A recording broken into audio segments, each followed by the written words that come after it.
जब कोई नेता उतना पैसा खर्च करेगा तो वो तो फिर सीधी सी बात है कि वो तो भाई कमाने की कोशिश करेगा ही उसके अंदर। राइट। क्योंकि आदमी चैरिटी भी करे और फिर पहले 2-4 करोड़ रुपए खर्च भी करे इलेक्शन में कॉन्टेस्ट करने के लिए। बराबर।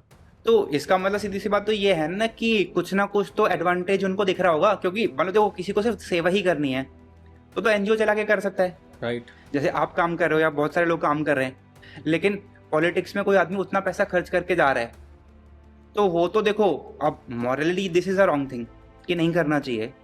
लेकिन अक्रॉस द इंडिया सारे पार्टीज में ऐसा ही हो रहा है। ऐसा नहीं है कि ये ए पार्टी कर रही है बी पार्टी नहीं कर रही, वो तो सारे पार्टी ऐसा करते हैं। सही। तो मुझे इतना अच्छा एक्सपीरियंस है कि नेता तो ठीक है, लेकिन लोकल जो हम जैसे लोग हैं, मिडिल क्लास हो गए, जो भी हो गए, उनको यही कहना चाहता हूँ कि कुछ दिनों के बियर के लिए, कुछ दिनों के बिरयानी के लिए तुम बिक जाओगे तो तुमको क्या लगता है नेता नहीं बिकेंगे? जब अच्छे से अच्छे काम करने वाले लोग हैं तुम उनको हराते हो। तुम जो वोटर्स के लिए पैसा देते हो, बट्टे पैसा, ऐसा नहीं कि नहीं बट्टे, मैं ब्लेम नहीं करना चाहता हूँ, लेकिन बहुत सारी जगह पे मैंने आंखों से देखा है।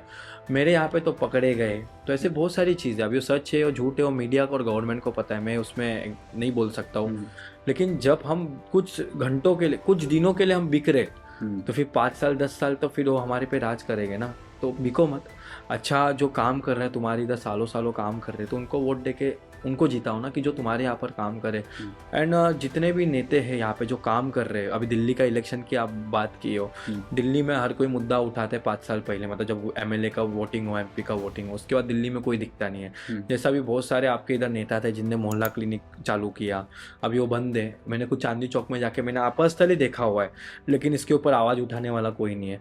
अब इतने सरकार दिल्ली में आए हैं, इतना सरकार दिल्ली में गए हैं, लेकिन यहाँ पर अपने यमुना नदी का मैं मुद्दा बताता हूँ, जहाँ पे हम जन गण मन की, अब नेशनल एंथम की जब हम बात करते हैं तो यमुना उसके अंदर आती है, आता ही हमारे है, नेशनल एंथम के ठीक है। अंदर। उसके अंदर गंगा भी है, यमुना भी है, सरस्वती है। मैं खाली आपसे और लोगों से पूछना चाहता हूँ कि ये जो गंगा यमुना सरस्वती नदी है, वो सच में इतना साफ है? हम जिनकी पूजा करते हैं, हम ही तो लोग गंदगी कर रहे हैं। सबसे पहले तो हम लोगों की जिम्मेदारी है कि हमको क्लीन रखना है। आज डिटर्जेंट जैसा झाग आज वो यमुना नदी में आ रहा है, तो सबसे बुरी चीज़ वही है जहाँ पे हम भगवान को आगे रखते हैं। हम भगवान को हिंदू धर्म कहते हैं, जब हम धर्म की बात करते हैं तो हमको साफ़ सफाई रखना भी ज़रूरी है। आज वो नदी में लाखों ऐसे फिश के स्पीशीज़ थे कि जो जिंदा थे, आज केमिकल आने की वजह से वो सारे खत्म हो गए।